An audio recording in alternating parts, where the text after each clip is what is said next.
give it a few minutes here just for the live stream to kick off. Let me know when you guys can see me. All right, there we are.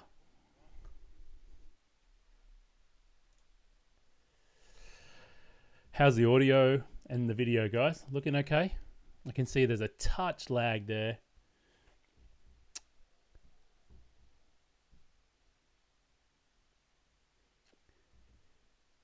Give me a holler in the chat if you're sitting there watching. And we'll just give it a few minutes, guys. Oh, actually, I didn't cue my intro music. Look at this. I've got some intro music. Let's see how this goes. Ready?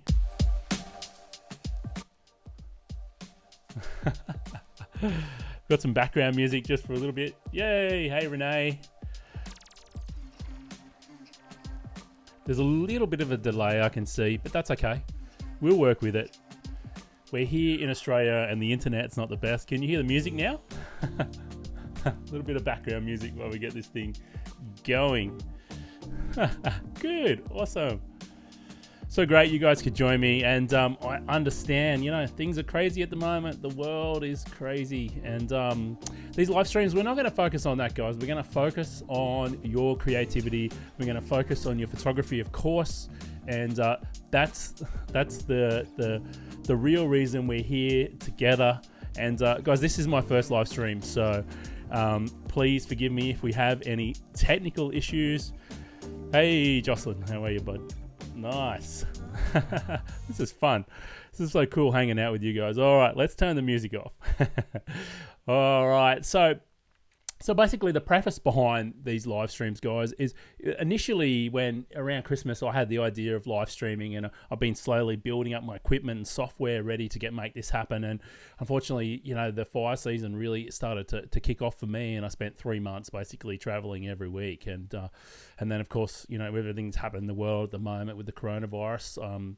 You know, I'm now working from home, and I got the flu right at the end of that travel as well. And my creative energy has just been super low. Like, you know, I've been trying to build it up, resting, you know, obviously, you know, preparing things for the family, and still working from home, which I feel super blessed that I can work from home, which is just awesome.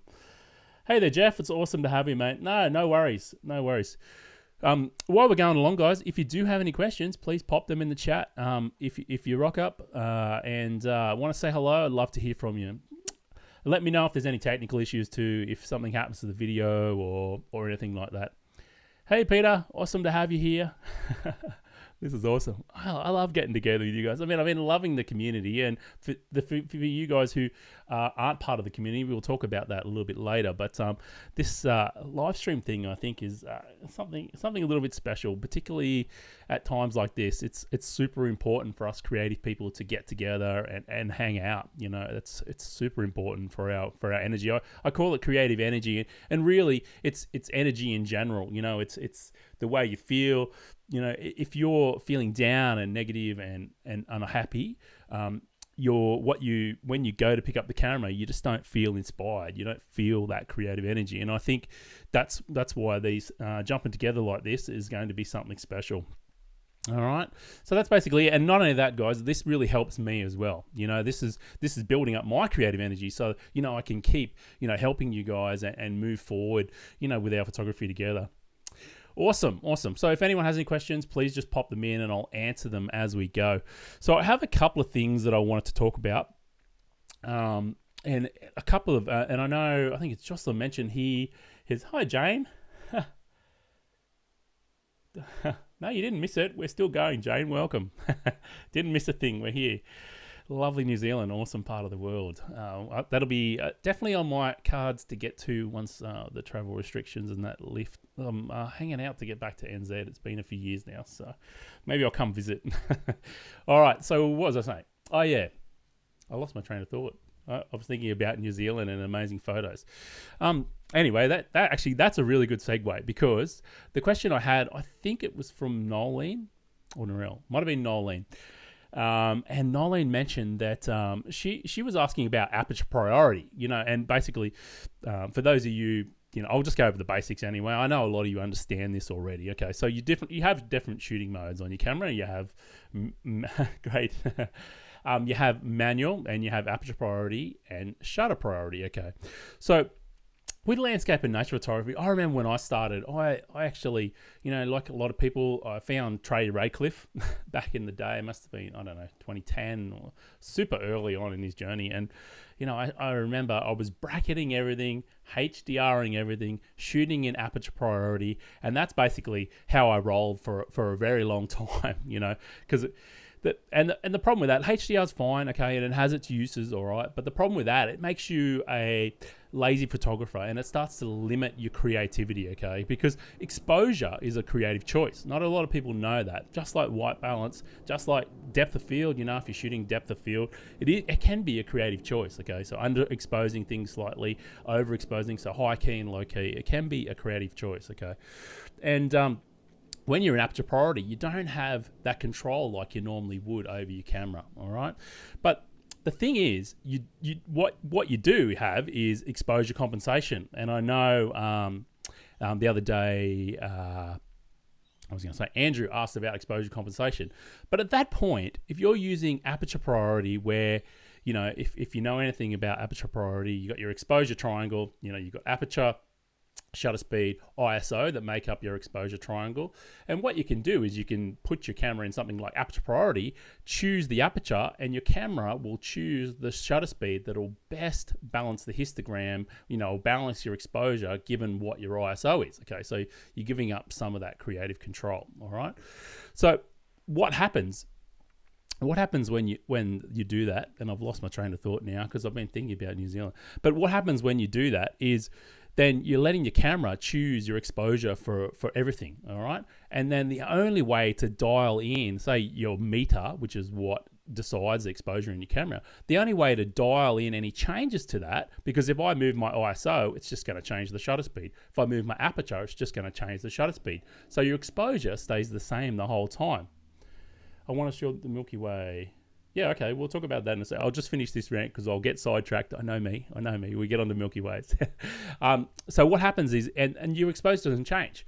And at that point, you have to use exposure compensation. So it's just a dial where you can tell your camera to underexpose by 2 or 3 stops. And at that point, you may as well be shooting in manual. Because, you're using a third setting anyway. It doesn't, you know what I mean? Like if you're in aperture priority, you choose your aperture, you choose your ISO, and then you choose this third thing, which is, exposure compensation. And then at that point, you might as well be shooting manual. Okay. So in general, what I recommend is when you're out there, experiment with manual, okay? And it means that you need to understand your histogram and how the histogram works. And if anyone's struggling with that, let me know, because that could be a topic for another live show. We could bring up histograms and go through that. If anyone thinks of anything along the way they want to add, of course, please let me know. And I have a couple of links I want to share with you guys as well. But so that's when manual, it becomes, you might as well be using manual, basically. And I remember, I think it was 2012 or something like that. I went to New Zealand with Jay and Verena Patel, and here I was bracketing everything. And here I was in aperture priority. And I'm using exposure compensation. And Jay says to me, buddy, you're just using a second setting anyway. Why don't you just use shutter speed? And why don't you just use your aperture and the ISO separately and manual, and don't be afraid of it? And that's my message, is don't be afraid of manual. Now, in saying all that, there are times aperture priority or shutter priority becomes super necessary. So shutter priority is the opposite to aperture priority. You set your shutter speed and your aperture, and your aperture gets chosen by your camera based on your ISO. Okay, so that's the opposite to aperture priority. Okay, so there are times. Okay, when will I use aperture priority? If I'm out in shooting conditions where I'm shooting anything fast moving, whether it be the kids, whether it be birds, wildlife, anything like that, that's when I would use aperture priority. Okay, so love to shoot manual. I feel there's so much more control. Yeah, definitely. I agree, Judy. There definitely is. Okay, and the manual, you do have that creative control. Hey there, Raymond. So histogram, yes, definitely interested to know more. Okay, great. All right, we'll add the histogram to my to-do list. Right. So That was manual, Aperture Priority. Oh yeah, so when you use Aperture Priority, just I get distracted by the chat. This is all new to me, guys, so I apologize if I'm bouncing back and forth. I'm getting used to the chat and talking. So for me, Aperture Priority, if I'm shooting anything fast moving, if I'm out, for me, for national parks, for instance, I shoot people, and people are moving. They're walking to their campsite. They're walking along the beach, and if you've got cloud cover where the light is changing. So you've got little puffies, they're going in front of the sun, they're going out of the sun, and your light is changing all the time. That's another situation where you may use something like Aperture Priority, okay? And moving things, people, they're moving. My shutter's changing, they're walking into a shadow, they're walking out into a highlight, so my light is changing. I would want to use something like Aperture Priority, okay? So shutter priority, it's not something I use all the time. Where I find shutter priority super useful is for things like in-camera movement, okay? So in-camera movement, in one of the masterclasses we did that what did I call it? Natural abstracts. So you could put it in shutter priority if you wanted to, lock it down to say 1/25th or something like that. And that's, definitely. Jocelyn, what about auto ISO? Definitely, I'll talk about that too. We're getting to that. You're on the ball, mate. I should have you here teaching this, buddy. You're all over it. Anyway, so that's in-camera movement. Say I'm shooting a wave and I want to get a slight blur, then I may choose shutter priority. Someone told me shooting birds in flight is best. Choice was sports mode. Yeah, okay, Jeff. Yeah, we'll get to that for sure. Shutter priority. So that's one time I'd use it. Actually, my good mate Brent Mail, he goes to Africa quite often, and he loves shutter priority for shooting wildlife. Now, I have a difference in choice when it comes to that. I think depth of field is more important, and that's why I would choose Aperture Priority over Shutter Priority. But he chooses shutter speed as his priority, and he finds that most times if he sets his ISO right and sets his shutter speed at 1/500th or 1/1000th, depending on what he's shooting, then his aperture will be at the widest it can be for that lens anyway. So in manual, do you shoot for highlights? That's a good question too. All right, so let's get back to a couple of questions. So let's start with auto ISO, like Jocelyn mentioned. So auto ISO. So the good thing about auto ISO, if you were shooting something like wildlife or birds, you can shoot that ISO. But the important thing to know about putting your camera in auto ISO is knowing what the highest ISO you can set to basically get usable photos from your camera. And I can't really tell you what that is because every camera is different. Every camera handles ISO at different ranges, okay? So if you were ever going to use auto ISO, you can go in there, you can set the lowest, which I'd recommend just set the lowest that your camera goes. And as for the highest, shutter priority for sports. There you go. Andrew uses shutter priority for sports. Yeah, that's definitely a good use for, using that, Andrew. And you'll find most of the time if you're shooting sports in shutter priority, then you'll always get a sharp image, but you don't have that control over your aperture. And like everything in photography, it's all give and take, and there's 2 or 3 ways to get the same results, okay?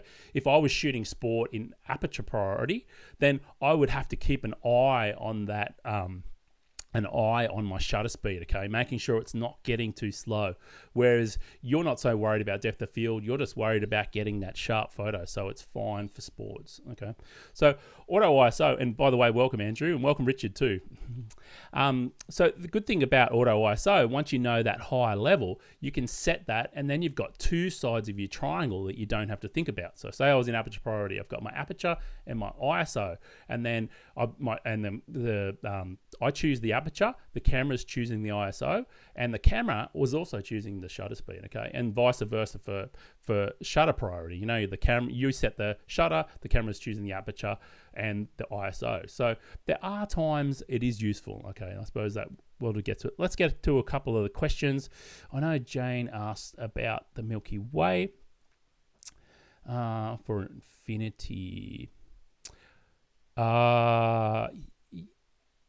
Yes, focusing for infinity when you don't have it on the marking. So what you need to do, Jane, is focus a third into the scene. If you can get there, just like when we're shooting anything in our, for focusing, just like we're shooting anything, for our landscape photography or anything like that. When you're shooting the Milky Way, you're shooting as wide open as you can, usually aperture, but usually that third into the scene or a bit further, you'll just have to play with it and basically just take a shot on your camera. And usually there's different markers. So sometimes there's markers on your lens that you can mark with a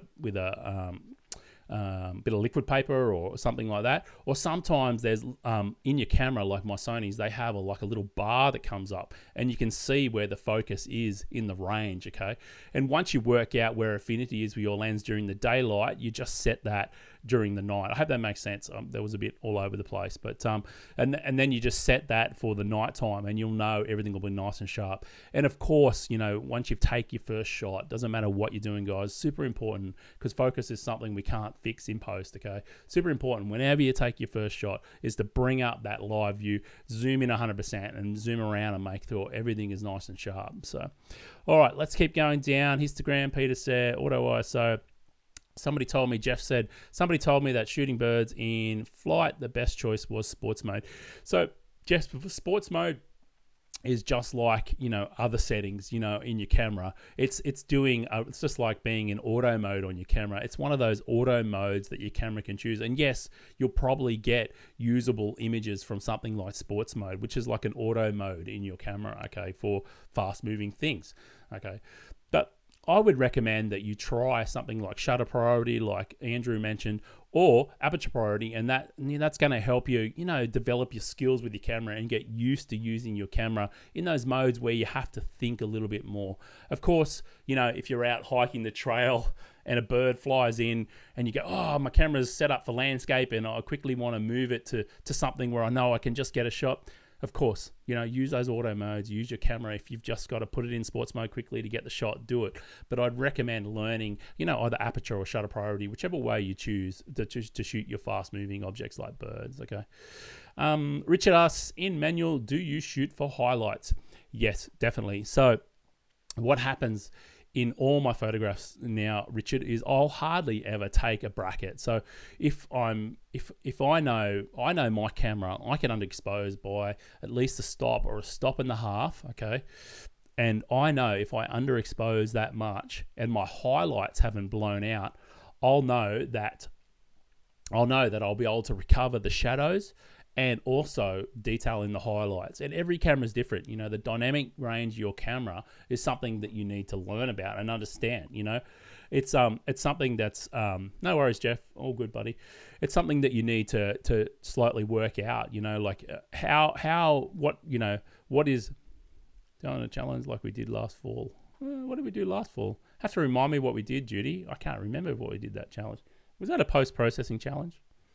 I can't remember. Anyway, sorry, I should finish one comment before I jump onto the next. Sorry, guys. So, Richard, what I recommend you do, okay, is when you're in manual, is you bring up your histogram, and if at all, both ends of your histogram, set your exposure to what you think is center. Most cameras will have somewhere on a meter, there'll be a little thing either in the viewfinder, or you can bring it up on the in the viewfinder or somewhere that'll tell you, if your camera's metered on the center. And if you've got your histogram, your camera metering in the center, not underexposed, not overexposed, and then the cameras, I think what's happening is I'm reading the comments as they pop in, and I should be just finishing the first one. So I apologize. This is all new to me. But anyway, so for the highlights, so set your exposure to something that's round neutral, okay? And then have a look at your highlights.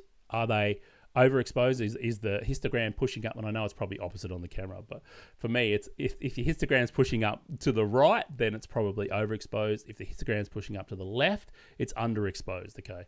So what you want to try and do is try and balance that. And then once you balance that, if you find your highlights are still clipping, then underexpose by a stop and see if it pulls back that right-hand side, okay? And then take a shot. And then I recommend you have something like your highlight warnings, your blinkies on the back of your camera. If you just Google highlight indicator, highlight warning, and the brand of your camera, it'll tell you how to turn that on, okay? And that's a good indication of areas that are blown out on your photograph, okay? And it's super important not to lose those areas. So there's times when you may not want to worry about your highlights, okay? If you're shooting directly into the sun, okay, and what happens when you're shooting directly in the sun's in the scene, like you can blow out that area and that's fine, okay? Because, you know, looking at something super bright, if you look at that area with your eyes, you can't look at it because it's that bright, okay? So you can do that in your photograph as well, all right? But then what you'll do is once you understand, you know, how far you can underexpose your camera and still get usable shadows where they're not full of noise and full of detail that you can't fix in your post-processing, then you'll know how far you can underexpose it, okay? And then what happens from there, if you underexpose it, say your camera, you can underexpose your camera a stop anytime and recover those shadows. If you underexpose your camera a stop, okay, and then you still get those blinking indicators, all right, then that means that you need to take several shots at different exposures and blend them as part of HDR. And yes, you can automate that, or if you're already shooting manual, you just underexpose till those blinkies aren't there anymore, and then you'll have your 2 frames that you can merge together, okay? And that's it's as easy as that, really. And yeah, that's how I normally do it. So I hardly ever bracket anymore. I normally go through and do that. All right, so next question. I love these questions. This is so good hanging out. Is everyone enjoying this? Let me know if you're enjoying this, and please, if you've got any feedback, you know, I'll put up an email address. Let's do that. I've even got these fancy lower thirds. Check this out. Boom! Look at that. There you go. You guys can email me anytime too. If you got any feedback or you got any ideas for future shows or anything like that, you know, please shoot me an email. And I'm pretty sure you guys have mostly got this email address anyway, but I'll pop that there. I'm getting fancy with these lower thirds, aren't I? Let's have a look. Maybe I'll move it over here. All right. So next question. Another challenge. Judy mentioned you gave us a weekly topic, wide angle telephoto center, and submit shots for a critique. It was really fun. Oh, did I? I have to go back and check that out, Judy. I can't remember, but I do have something cool for this month. Oh, thanks, Jocelyn. I appreciate the feedback, guys. So I'm thinking, here's my idea for the masterclass. I'm going to blow it, okay? I'm going to let you know what it is. Hi, Richard. Oh, thanks for the feedback, mate. Let you know what the next masterclass is going to be about. And we've done something similar before, okay? So here's what I'm thinking. I'm thinking, given the way things are at the moment, not everyone can go out and shoot, okay? And I think it's unfair for me to put out a lesson where I'm encouraging you to go out and shoot, because that's, you know, we can't get out and shoot at the moment. Not everyone can. I'm still lucky at the moment. I can get to my national park, which is 5 minutes away, and do. But thanks, Lynn. But what I'm thinking for the next masterclass, I'm about to blow it all here. You guys are on the cutting edge, okay? So what we're going to do is we're going to go back through our Hi, Jim. Awesome to have you, mate. What I'm thinking is we're going to go back through our old catalogs, and you can go back as far as you want. And there's a number of reasons I want you to do this, okay? And I know Jim has spoken about this before, I think he mentioned in one of his posts, but going back through your old catalogs when your photography skills have got better over time. So, you know, 2 years ago, 1 year ago, 3 years ago, go back to that catalog, open up those photos, and often what will happen is you'll find an absolute gem that you missed the first time. And the reason that is because your photography skills are getting better. Keeping camera in program mode could say, yeah, definitely. So program mode, definitely, Jocelyn, that's definitely a good tip there. If you keep your camera in program mode, that's another mode where it does a lot of the work for you. And if you need to get a quick shot, that'll definitely help you. So anyway, what I'm thinking, go back to your old catalog. I said that bit, didn't I? Find a photo that really resonates with you, okay? And I want you to reprocess that photo. I want you to post the before and after. So if it's one you've processed before, just post that. If it's not, just process the before and after, you know, photograph of what was there. But what I really want to know, okay, is what made you stop at this photograph. Okay, what I really want to know is why this particular photograph is the one that talks to you. Is it an absolute memory that you have from that location? Is it something that happened around that time you took that photograph? Because in the end, what are photographs? They're memories that we've captured, okay? And that's what's super important about photography is the memories that we capture while we're out there. You know, I know I can look at most of the photographs that I've taken, which is a lot, particularly for my personal work, and it brings back some sort of memory or inspiration. And what I'm hoping by doing this, okay, not only are you going to see how much your photography is improved, all right, you're going to be sharing a story that will hopefully inspire other people. And together, part of this process is it's going to help build us up together as a group, okay? It's going to help with our creative energy. So I don't know if that makes sense. Give me a thumbs up if that makes sense. And the other thing we could probably do, which might be fun as well, is maybe I can do some edits of your raw files or something along the way during the month and see what I can come up with. So anyway, that's what I'm thinking. Sounds great. Good, Judy. Awesome. So anyway, I've got to make the video. I'll be working on that the next couple of days, of course, and getting that out to you guys. But that's what we're going to do this month, just so we can help inspire each other. And I'm going to keep up these live streams as well. All right, so let's go back to the questions. Where are we? I'm loving all these questions.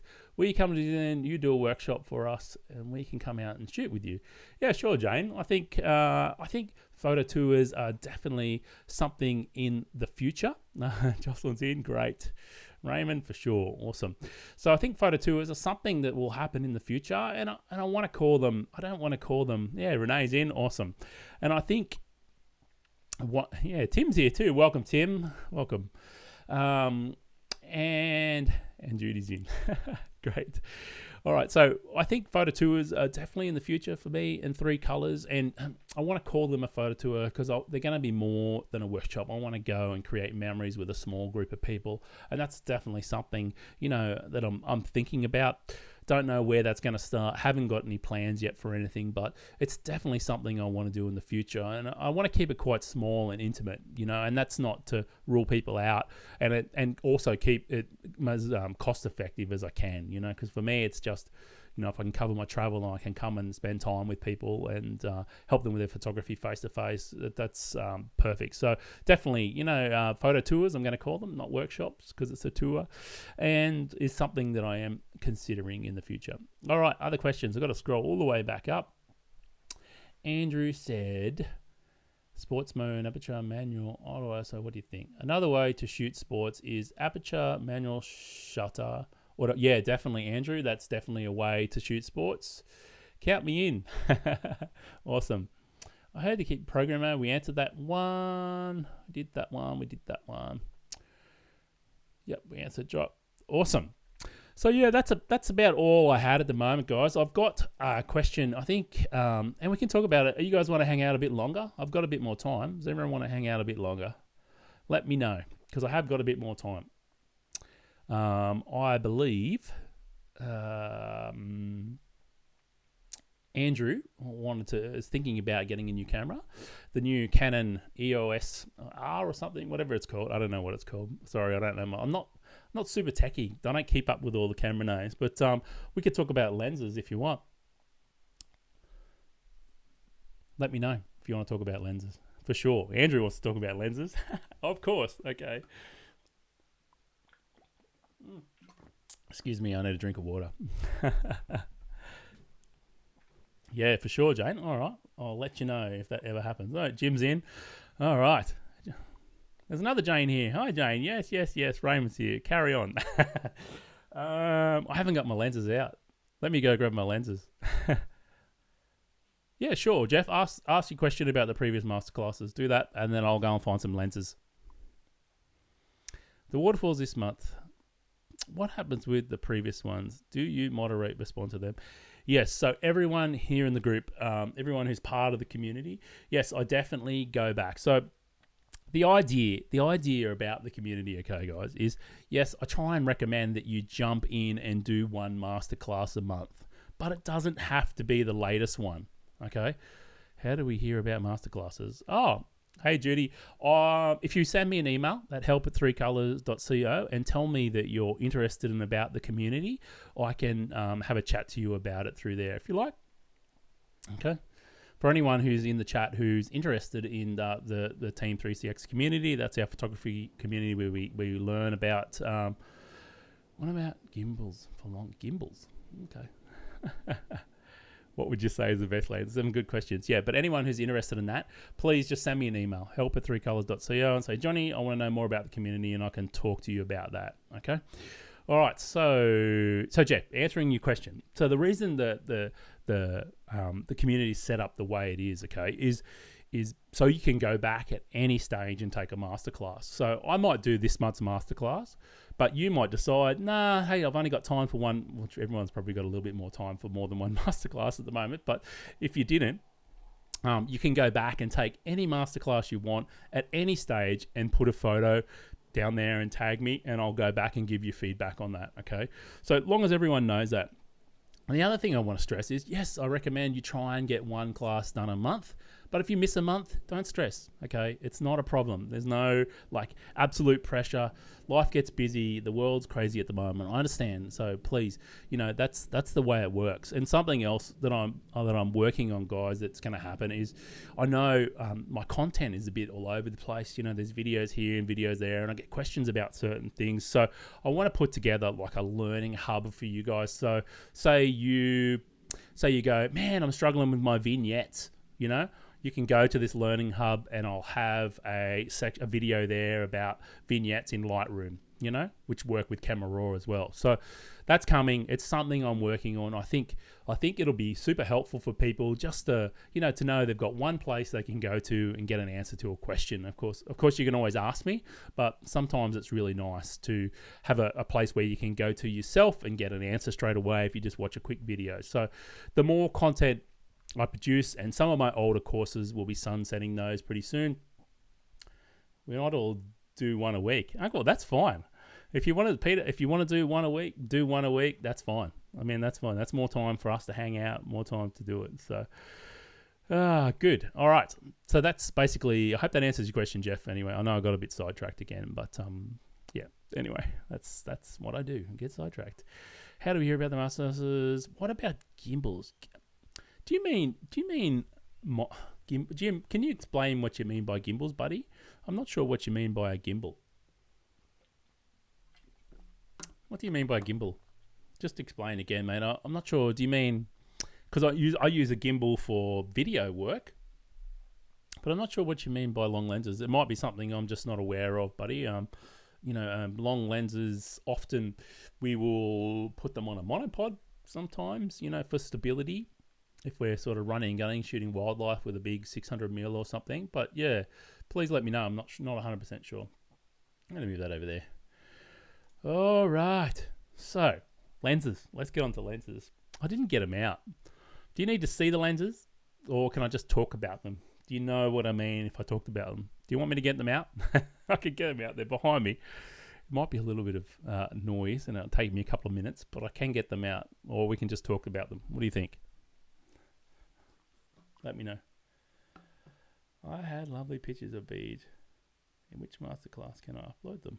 Okay, so there's a couple of macro masterclasses there, but you can upload them there, mate. To be honest, upload them in the Hangout. If you can't find a masterclass, but you want something, yeah, thanks. I'll just talk about them. Okay, perfect. Upload them to them and just say, just let me know you want to critique about this image. That's fine. Just talk. Okay, talking it is. I don't have to get them out. Great. All right. So, every landscape photographer should have a wide angle lens. It's sort of your go-to lens. And some of this stuff will be blatantly obvious. What you do, professional. Oh yeah, cool. Will do. Yeah, I'll talk about that too, Jim. If you're interested, if anyone else is interested, we'll talk about that at the end. That sounds good. Just remind me before we go. Yeah, cool. All right, Jeff.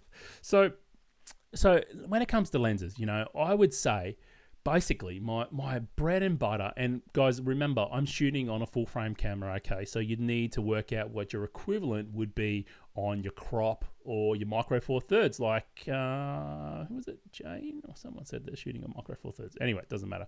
So you need to work out what that equivalent lens would be. Okay, and if you need me to explain, we'd have to do another lesson where I could show you my screen and talk about it. I think if you want me to talk about sensor sizes and how that affects your focal length, we can talk about that. But for this purpose, I'm going to talk about full frame cameras. Okay, so bread and butter, on my Sony's 16 to 35. That's my wide angle. So 16 at the wide, 35 at the long. That thing is my bread and butter.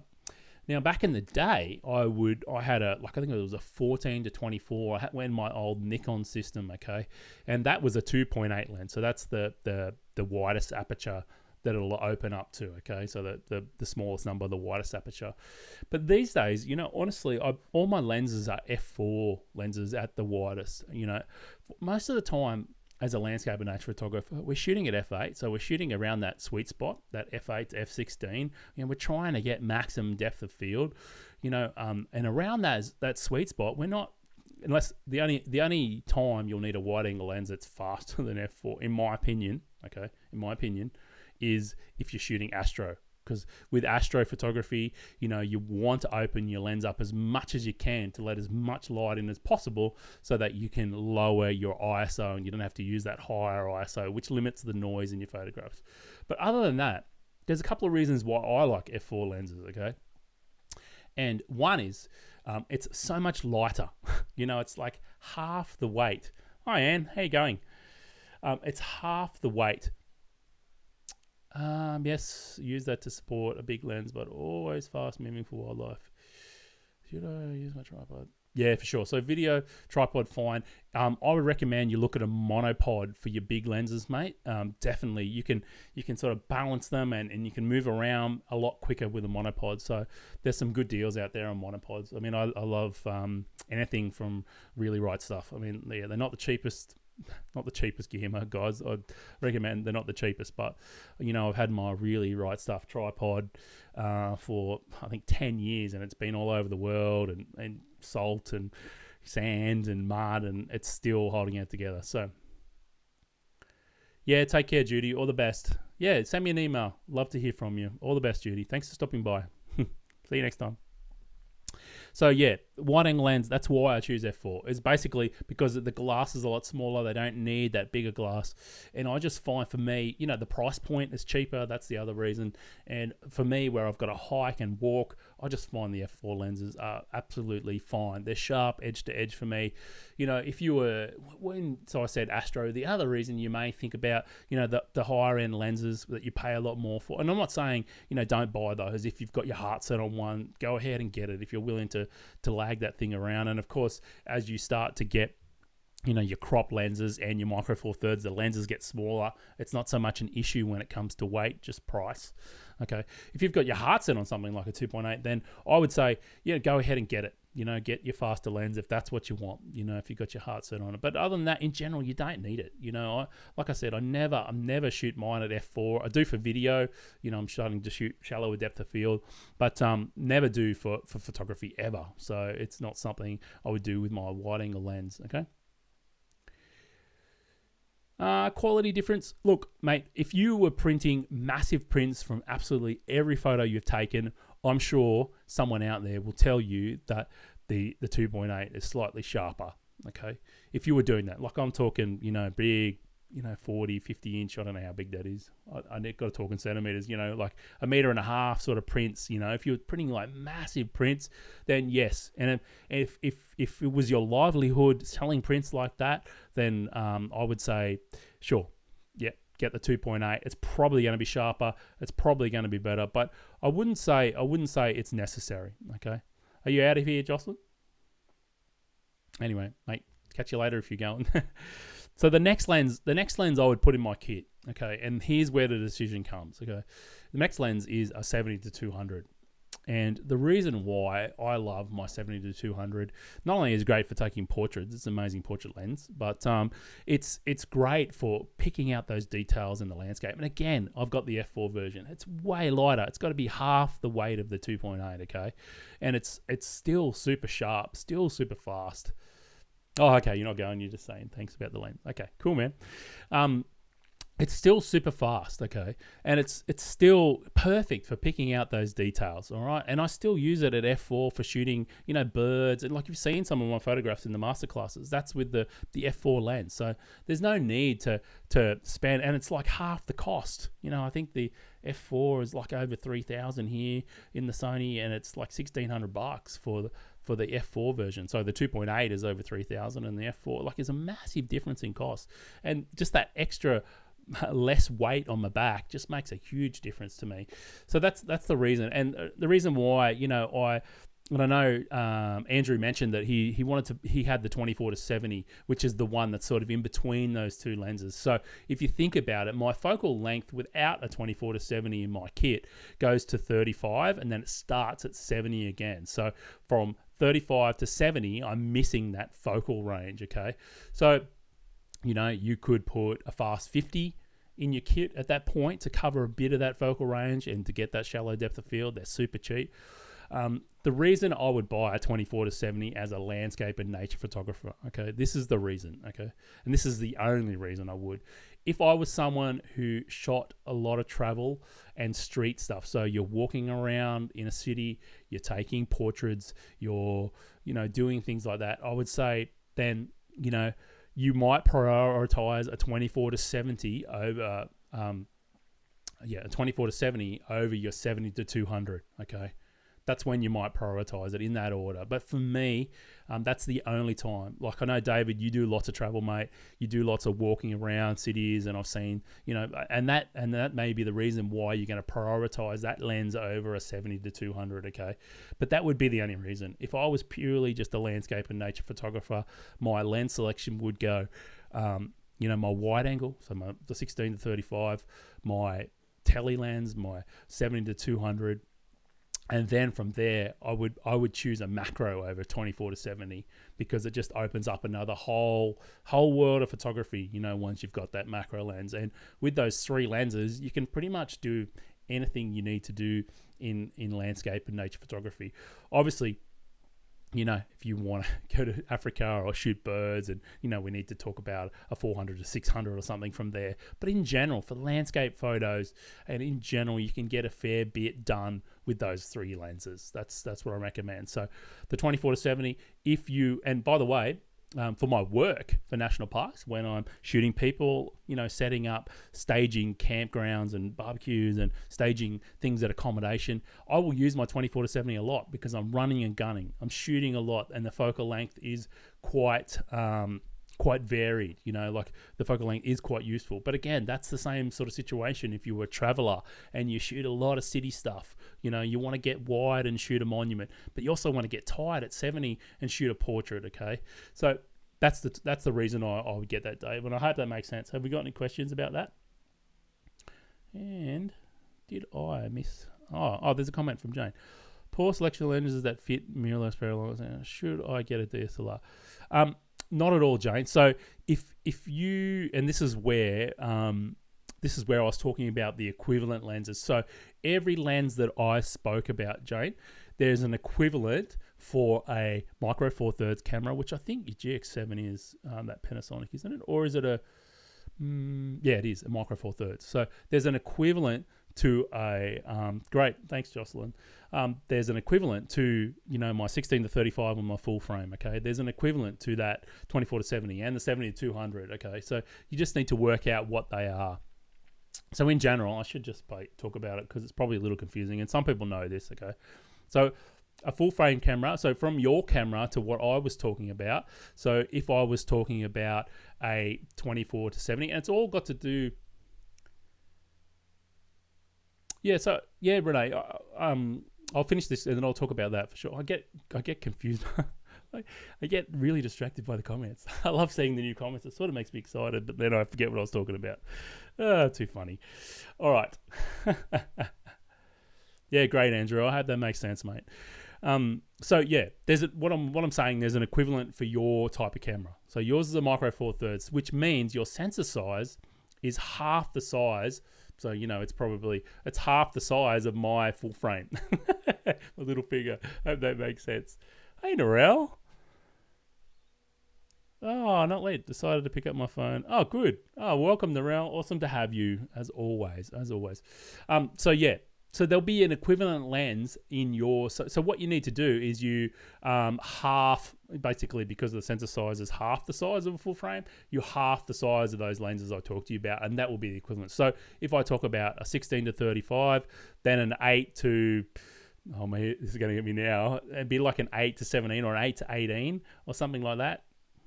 Yeah, that'd be something, would be the equivalent in your body. And the same with the crop factor lenses too. So most of the cameras, like, the Fujis and a lot of DSLRs are a crop factor. So that means the crop factor of 1.4 or 1.5, then it would be 1.5, less. So, say an 8mm on this is probably getting confusing, and this is why I wanted to do this other thing, but basically it's 1.5 times the focal length. So if you've got a lens that's like a 10 to, I don't know, what other lens, wide angles on those, but say it was a 10, okay, a 10mm prime, that would be a 15mm on the full frame equivalent, okay? So anyway, that probably doesn't make, it's probably a little bit confusing, guys, but I hope that makes sense. So Renee's question was, how do you feel about one lens like a 24-300?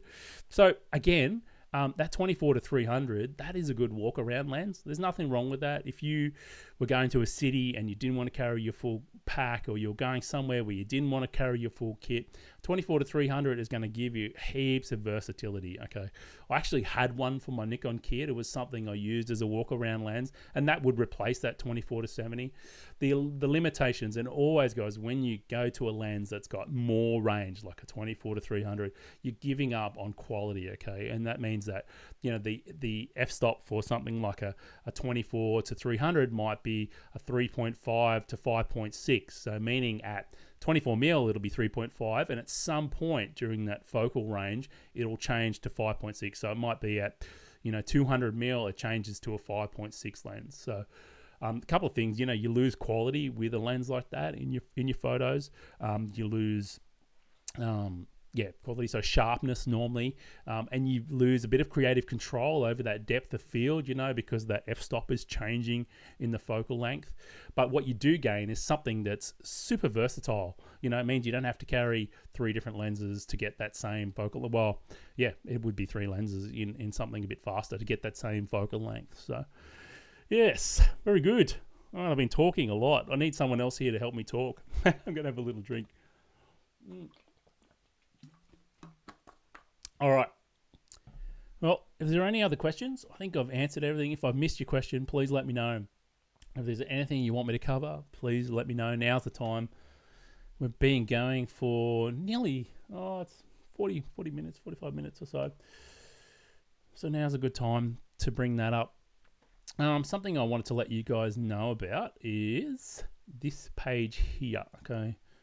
So if you go to this URL, let me go. This is all new to me, guys. I'm working out this new bit of software, so please. Anyway, I'll show you the URL in a minute. But on this page here, it's a compromise to reduce the weight while traveling.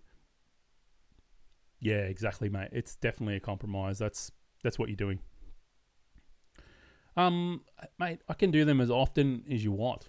We can do them a few a week. I'm thinking at this stage we'll probably do a couple a week.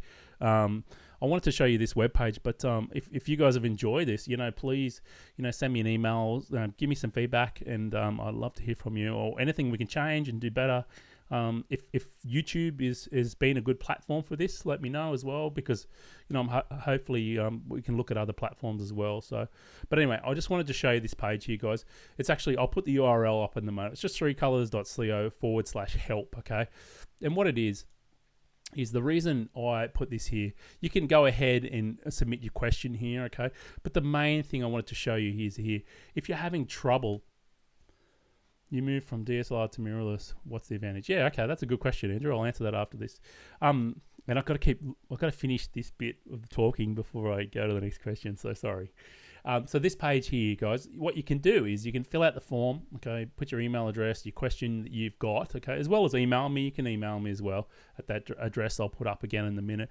But the main important thing here is you can upload a photo, okay? So if I hit upload a photo here,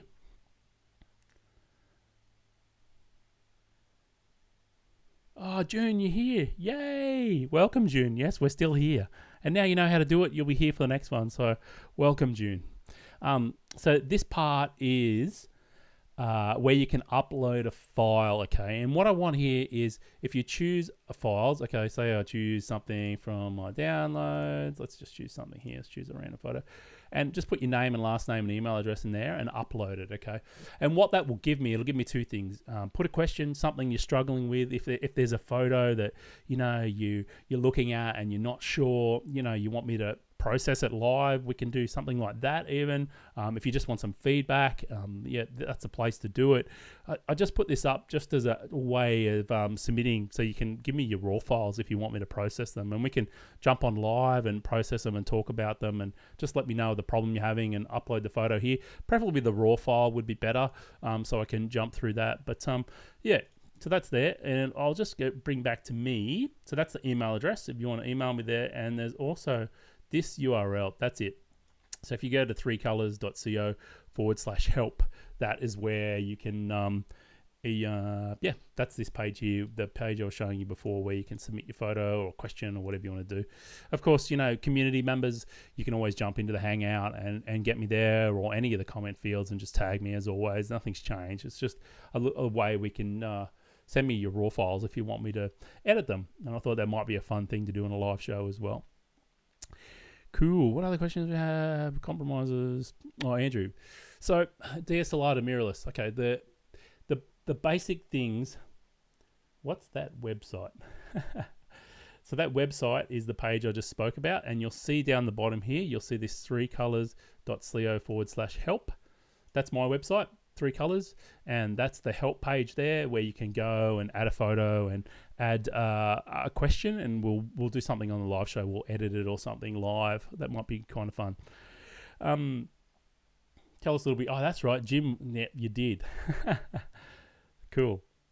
Reminder. So I had one question here from David. So moving from DSLR to mirrorless, I would say, you know what, guys, what's going to happen is we're going to do these live streams, and you guys are going to have no questions left for me. So we're just answering so much, which is great, I think that's what the beauty of these live streams are. We're just getting everyone's questions out of the way, but I'm sure you'll think so. When you come next time to the live stream, I want you to have some questions up your sleeve. All right. Let's have a look. So, Andrew, DSLR to mirrorless, what's the advantage? Okay. So the main advantages is you save on space in the body. So DSLR camera has the mirror that flips up. It needs to be a lot fatter and chunkier, and they're usually a lot bigger camera. Mirrorless. Hey, Robert. Great to see you too. I hope you're doing well as well. Thanks, Raymond. Thanks for stopping by. I appreciate it.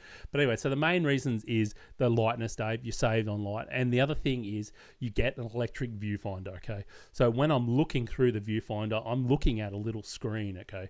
And the beauty of that is it's so much easier to get your exposure, okay? When you're learning photography, being able to look through a little thing that's a window, and you'll know if that window in there is light or dark, it makes it super easy to tell what your exposure is doing, and you've got a live histogram. Basically, when you bring up your live view on most cameras, DSLRs, you can see your live histogram and you can see everything happen. And that's the main reasons, the difference, I would say, buddy. But look, if you've got a good DSLR, in the end, gear is gear. There's no reason to upgrade your DSLR. If you're happy shooting it and it does what you need it to do at this time, there's no need to upgrade to a new camera. And I say that about every bit of gear, like my cameras are all starting to get a bit older now. There's new models out, but I haven't upgraded because my camera's fine. I haven't hit the limitation in my photography where I need to upgrade. So that's something I'm worried about. So Jim asked me a little bit about your travel photography. Okay, so most of you guys would know, but I actually work for the National Parks Service here in Australia, in New South Wales. Oh, there's a question. Would you consider picture submissions and comments on them during this forum? Yeah, I sure would. Definitely. I'm not sure how we could deliver the photos, but it's definitely something we could think about. Anyway, let me think about it, mate. There might be a way for us to add photos somewhere that's nice and easy to upload for you guys so they can see them. I mean, let me think about how the best way. If you've got an idea, please send me an email, Jocelyn. I appreciate it, mate. But definitely. We can take photos while we're live and do feedback. That'll put me on the spot, won't it? That's all good. No problems at all. So what was I talking about? I've forgotten what I was talking about. Oh, man. Oh yeah, what I do. So most of you know I work for national parks. If you don't, I work for national parks. I'm a photographer, videographer for them. National parks in New South Wales has hundreds of hard roof accommodation, hundreds of campgrounds and picnic areas, and lots of parks they look after. So what they need for that is they need a lot of tourism photos. So I'll go out and we'll have, it's been crazy. When I first started with them, I think I've been working for them for 20 years, but I've been doing photography for them for about 8, I think now. And when I first started, they would just send me out with my own camera gear, and I'd just get a 4-wheel-drive and travel around, just take photos of picnic areas and stuff like that. So it was pretty much the Wild West back in the day. But these days, the photo shoots involve, like, you wouldn't believe it, like paid talent and art directors, and like we're shooting with lights, and yeah, it's pretty crazy at the moment. But I still get the jobs like where I have to go into and shoot a waterfall, or I have to go and capture wildlife. Like I went out in Mole Lakes a couple of weeks ago, and I was photographing dingoes on the dunes, and you might see there's a video in my YouTube actually where I edit one of those, where I did a bit of a test live stream. So it's really varied now. It used to be mostly, shooting lots of landscapes, lots of just nature photography, but now it's a bit of both. I shoot a little bit of tourism type stuff, little sort of like travel type photography, and they use it for marketing promotion. Okay, and part of this as well, I do a lot of video and drone work and that as well. So yeah, it's really, really varied, and it's I feel super blessed to be able to do what I do. There's no doubt about it, and it's certainly in the 20 years I've worked for national parks, it's given me an appreciation for nature, and makes me feel makes me feel amazing when I'm out in nature. And that's the biggest draw card for this landscape and nature photography for me. It's just getting out there in nature and just, it's like medicine for my soul or something. But it's like my drug. So anyway, that's what I do. But I also cover things like, the bushfires, or, there was some stuff. I don't know if any of you guys saw, have you heard of the rare Wallamai pine? So there's this rare gully of these pine trees. They're in the Wallamai National Park, and the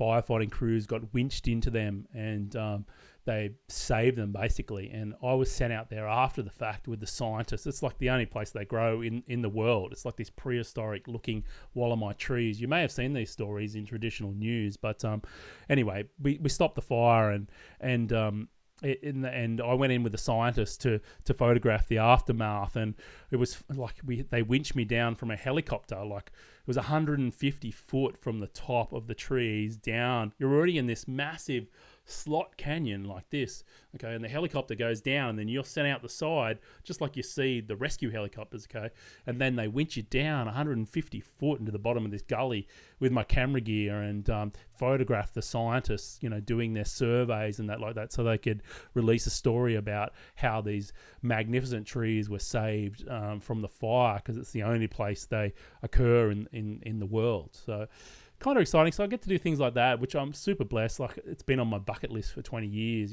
since I heard about them, basically, to go and visit these Wallamai pines, and only a few people have ever been there. So it's just amazing. I just love nature. It's just incredible. It just blows my mind every time. And things like recently we covered the wallaby feeding. You would have seen some, probably you may have heard of it, where they were throwing carrots out of a helicopter to feed these rare brush-tailed wallabies. That's something I captured. So all that vision, all that video and photos that you probably saw going down the web, that's stuff that I've created. Yeah, it is amazing, Peter. It's just great what they did. I understand, people lost their homes and people lost their lives and things like that, and it's really terrible, with the bushfires. There's no doubt about it. But, something like an amazing set of trees that's the only place they grew in the world got saved. So it's a really is a good news story. And the same with the rock wallabies. Like these things are super endangered. There's only a few places they occur up and down in New South Wales, and they hid in the rocks, and they hid away in these rocks so they didn't get burnt by the fire. But of course they're they're herbivores. So once the fire's gone through, there's nothing for them to eat until it rains next and the pig comes back. So all these wallabies were absolutely starving, and they're usually really flighty. Like you go out there and it's hard to get a photograph of them. Remind me next time, I might show you a few photographs or find some of the articles online where my stuff was used. But they were that hungry. We would tip the carrots out, and a couple of places we did ground feeding as well as from the helicopter. They were that hungry that they would come out and they would sit there like 3 or 4 meters away from you while you're sitting there with your long lens on and eating these carrots. So yeah, just amazing. Nature's just incredible. It just blows me away, and this isn't about ego for me, guys, not at all. This is just about me feeling super blessed to be able to do what I do. And I always say the reason why I love my job so much is because I get to get out there and create things that hopefully inspire people to not only like you guys to get out and take photos, but to respect what we have in our natural environment, because we all know we're not doing the best we can for it. So it's hopefully through what I create, it gives some sort of inspiration where national parks can use that to get people to get out in nature and hopefully think and do and vote the right way. So anyway, that's what I do. I hope that answers it. Sorry for the rant. I hope that wasn't too boring. Yes, very good. Well, coming up to the hour, guys.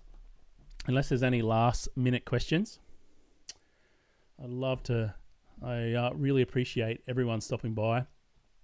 It's been awesome. I've really enjoyed this live stream. Now, a couple of housekeeping things. Of course, I mentioned that email address. You can email me at any time.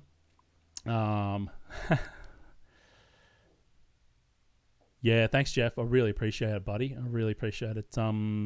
Yeah, for me, it's actually only 1 p.m., so I didn't really stay up.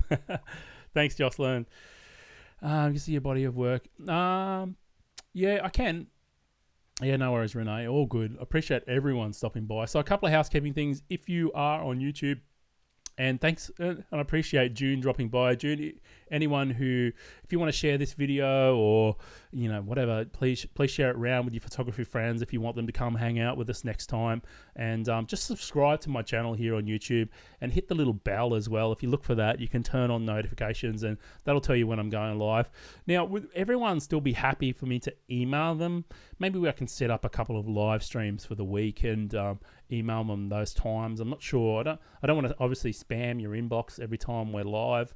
I need to find that balance. But if you definitely do subscribe here on YouTube, and if YouTube is the platform, I think it's worked pretty well. I'm pretty happy how it went today. And of course, email me. Head over to 3colors.co/help. Upload your raw file there. Tell me what you're struggling with. And yeah, thanks, Jane. Awesome. Great to have you. Great to have you aboard. And yeah, that's about it. Thanks, guys. How to get sharp photos of the full moon? Can I take? But not really sharp. Yeah. So the best thing to do, June, when you're trying to get email is good. Yep, email. Okay, good. Awesome, Jeff. The best thing to do, June, if you're trying to get something like that where your camera is struggling to focus. Yeah, thanks, Lynn. I appreciate it. Thanks, Tim. The best thing to do is put it in manual focus, okay? Bring up your live view and try and focus it in that way. That's the best way, okay? All right, guys, that's it. I'm out of here. I'm going to have some lunch and get back to work because it's still the middle of the day for me. And have a wonderful weekend. And, of course, stay positive, stay creative, stay strong. And if you need me for anything, just email me. That's what I'm here for. If you just want to chat, thanks, Jim. I appreciate it. I appreciate everyone stopping by. It's been so much fun hanging out with you guys like this. I've absolutely loved it. So, and of course, if you need anything, please email me. Yep. And I'm here to help. That's what I'm here. If you just need an ear, I think some of you guys in the community, I sent you my Skype number. If you want to Skype and catch up and share your screen if you're struggling with something in Lightroom or whatever it is, please reach out and let me know, because I think if we hang out together like this and we get creative and we do these masterclasses, it's going to help with our creative energy and really get us through with everything that's happening. Yeah, thanks, Tim. Lots of love to you guys, lots of positivity, and I love sharing with you guys. So, yeah, thanks heaps. I feel super blessed. Thanks, guys. All right, take it easy. I'm out. Peace.